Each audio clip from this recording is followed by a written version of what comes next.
This is Tim Albright with AVNation with an AVNation special celebrating the women in AV the entire month of March for International Women's Day. And I am incredibly thrilled because I've been after this young lady for a number of years to sit down with Cathy Kelly from Conference Technologies in St. Louis. Welcome, ma'am. Good morning. Thank you for having me. Absolutely. Thank you. Thank you.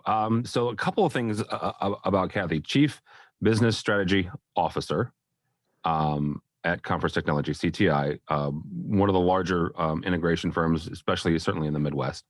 You've been there for a number of years. You were also one of the first couple of classes of 40 under 40 with our friends over at Commercial Integrator. But talk for a second about kind of how you ended up in AV and how you got involved in the industry.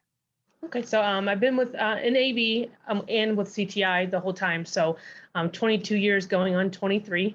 So honestly, just kind of fell into it, for lack of a better word. I was going to college and going to be a teacher, and I was working in a restaurant, waiting tables, getting myself through college. And I actually met the current owner of CTI at that restaurant, and so kind of became friends, talked a little bit, worked with him. And he came over to CTI, and about a year later, he said, "Hey, you want to try this AV thing? We're only 8 to 10 employees, but do you want to try this out?" And I kind of already had gotten a little bit disenchanted with being a teacher. I had decided I wasn't going to go that route, so I kind of figured, what the heck, let's try it out. So that's how I got started. And so CTI was a very small firm then, probably about $2 million a year company, 8 to 10 employees. And I kind of came over, honestly, answering phones, doing accounting work, and that's how it started. So I can go on to the little more of the story, but I don't know if you want to kind of. Well, yeah, because you were instrumental, and you can correct me anywhere in here that I'm wrong, but you were instrumental in helping CTI grow. You were part of the team that went over and opened their first non-St. Louis office in Kansas City. I'm not sure shortly, but a number of years, after you joined. Talk about that process and what you've learned, quite frankly, and what you've done in the last 20 years. So as I said, when I came over, it was, you're a smaller firm, so everybody does everything. So while you might be coming over to answer phones, you get to be kind of part of the ground up of figuring out who you want to be. So did accounting work, started doing inside sales. So I got to learn a little more about the inside sales portion and learn more about the technology and things of that nature. Live events, we would rent our video conference rooms out and things like that. So you kind of get to learn, you become a jack of all trades, learn a lot about those things. And then we had the opportunity, or CTI was given the opportunity to move to Overland Park, Kansas, and open up our first office with our acquisition at the time of Visual Works. And so I moved to Kansas City in 2001, so about 3 years after I started, and opened that office up. So we were then 2 offices, and so at that point, kind of running the branch, do a lot of project management, learn a lot about the execution of things. Even though CTI wasn't a very large company at the time, even smaller branch office. So 5 to 6 people there. And then that kind of started our growth path. So that was 2001, and I had been with the company about 3 years. And I stayed there for 3.5 years. And at the end of that 3.5 years, or towards the end of that, we opened up our Memphis office in 2003. And then we got to Omaha in 2004. And so at that point in time, it was, and I was a St. Louis native, and I wanted to kind of get back to St. Louis. So as we started to expand into additional offices, the opportunity then became that we needed to kind of start getting aligned on how we were going to continue to grow. And it's not just onesie twosies here. We got to start coming up with a strategy, and we need to start aligning how we were going to handle our operations. So I moved back to St. Louis and became our director of operations. And then we moved into Peoria and Wichita and those kind of things. And then director of operations for several years. And probably my biggest tasks at that time were really setting up what was CTI going to be as far as how were we going to grow, get through our growing pains, create processes, create those kind of things, working with the team. And I kind of had my hands in everything. And it was a lot of fun. And we definitely kept growing. And so then I took on project management, learning, kind of the whole gamut of what we were doing. And then Dennis Woodhouse retired in 2008. And then in 2011, the Laughlins finished the acquisition from Jane and became 100% owners. And at that time, we named new officers. So at that time, I became, so this was 2011, I became our chief operating officer.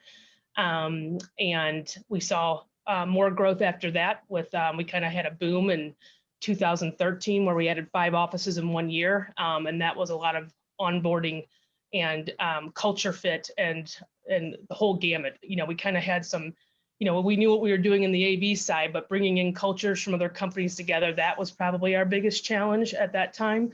So then I was our chief operating officer for a multitude of years. And then as that got handed off, I'm probably out of more of the execution day to day, and I became our chief business and strategy officer, where I probably spend more time in culture, employee experience, employee training. I'm going to be working more on mergers and acquisitions while I was part of it before, but how we go forward. And so, yeah, really exciting. I've kind of gotten to learn from all sides, from admin to project management to getting into the more of the leadership role and seeing where we've come. And now we're over 400 employees and pretty exciting. Yeah, absolutely. Talk for a second about, that journey in those 20 years. What's been your most challenging role or some of the most challenging, situations you've been put in? So I know this interview is more about, women in AV. And I would say, fortunately for me at CTI, that factor never really held me back. I was given every opportunity under the sun, to be quite honest, to be successful and to take on what I was willing to take on. I would say probably there was a little bit, if there are challenges, not very many women in the industry at that point in time.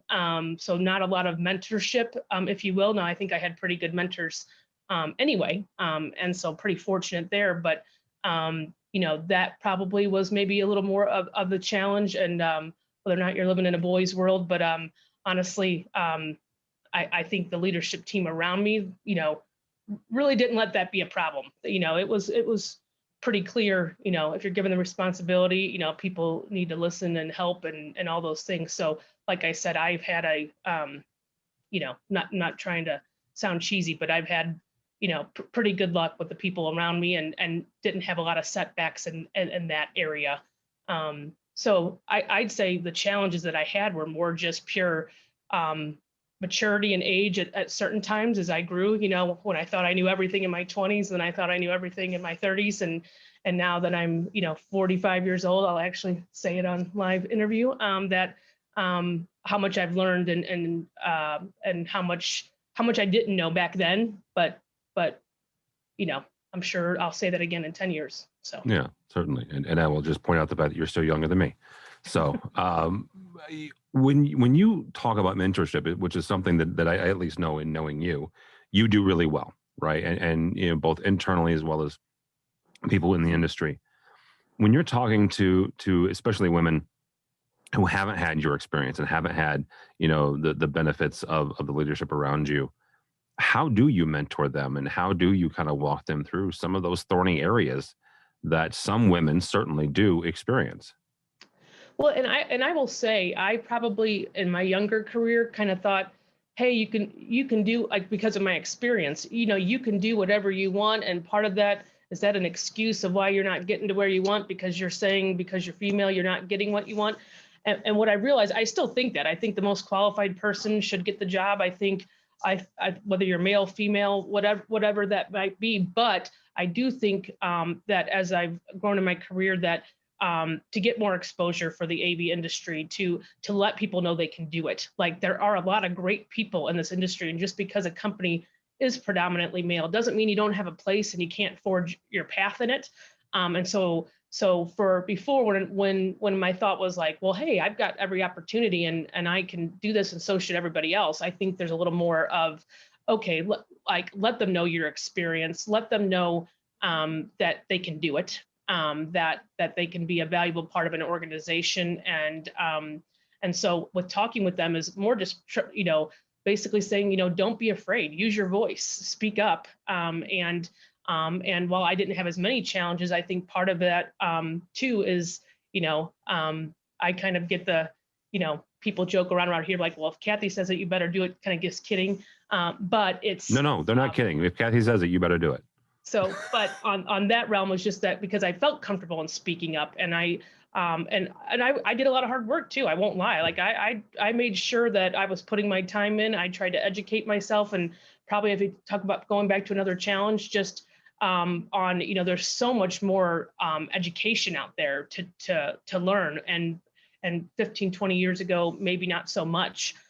So educating yourself and just kind of, for lack of a better word, not being afraid. And now there are so many opportunities. There is women in AV. There is VIXA has a section. I think the industry is getting better. Are we anywhere near where we want to be? No, but use your resources and don't be afraid to use them. And then within CTI, just open door policies, and let's go to lunch. Not everything has to be a formal training. Knock down some walls by just talking to people and letting them know, hey, I can help you. How did you handle this? And I know one of the things that shocked me with as I started getting more into onboarding and HR was the amount of people that felt like their leadership team was inaccessible to them, that they didn't want to ask a question. They didn't want to go knock on somebody's door.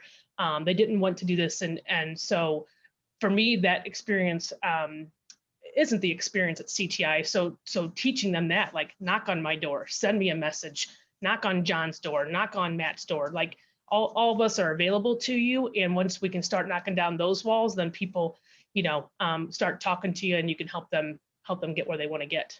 Yeah. I want to ask you about creating culture, because you used the word a couple of times, and creating culture for women in an institution or in a company. One of the things and one of the knocks that I've gotten kind of pushback in doing these interviews is that sometimes women get pigeonholed in this industry, in the AV industry, their PR or their marketing, right? You are, you said you director of operations and COO, and when you guys start bringing folks on, you've had engineers who are female, you've had project managers who, you text, so how do you create that culture? How do you be purposeful about, getting women in various, aspects and various jobs within the AV industry? So, and I will admit too, in our younger days, it definitely was more of our accounting and marketing staff, and partly was just women weren't applying for the positions, and we didn't quite know how to go market to go get them. And so, we've done a much better job on our marketing resources and our recruiting resources, and really giving them free rein to change the landscape of what our company looks like. And I also think we've made a very distinct culture shift, not even culture shift, but a goal that we were going to, in our recruiting in the last 5 to 10 years, to recruit younger as well, which also opens up. And this is no knock, because like I said, I'm 45, but also the the younger groups don't have some of those preconceived notions, and so it just flows and it happens more. So we've got a good chunk of our workforce now in CTI that's in the 20 to 30 range. We still have a big chunk in 30 to 40, and we still have a chunk in 40 to 50 and 50 to 60 and over 60.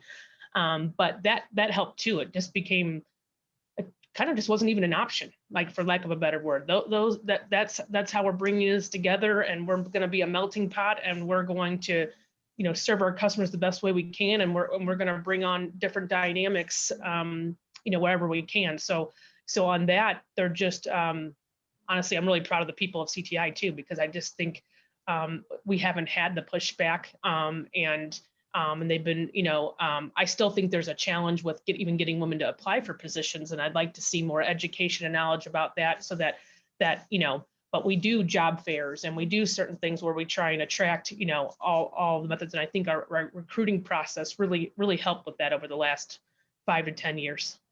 All right, very good. As we wrap up here, take a look at your retirement party and look back.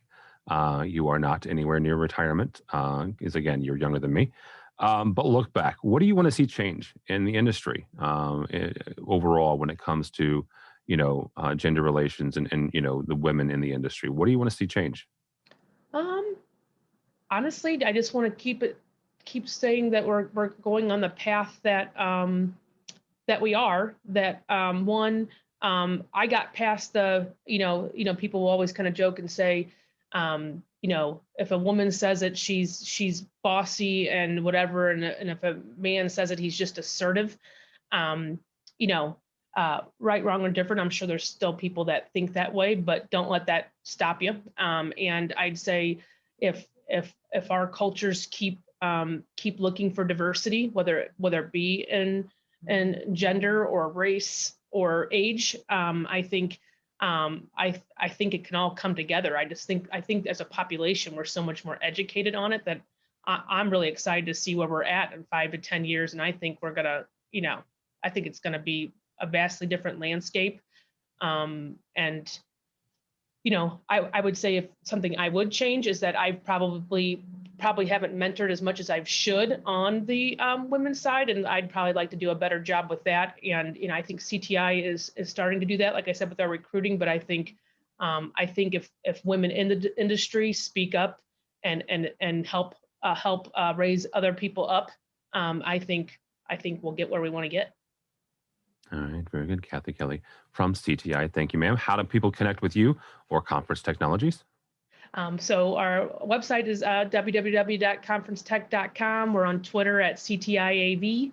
I can be reached, at email, kathyk@conferencetech.com. That's CATHY. I've got, I'm on Facebook and on Twitter. I've got a Twitter handle, Rin23. So I'd be happy to help anybody who wants to know a little more about AV industry and not just, like I said, the marketing and accounting sides, the down and dirty operations and project management and all that good stuff. All right, very good. Thank you so much, Cathy Kelly from All right. CTI. My name is Tim Albright. For AVNation, go by our website, avnation.tv. You'll find this program and a host of others. I mentioned the fact that we're doing this the entire month of March, so come back and see other interviews with other fantastic women in AV. All that and more at avnation.tv. It's avnation.tv.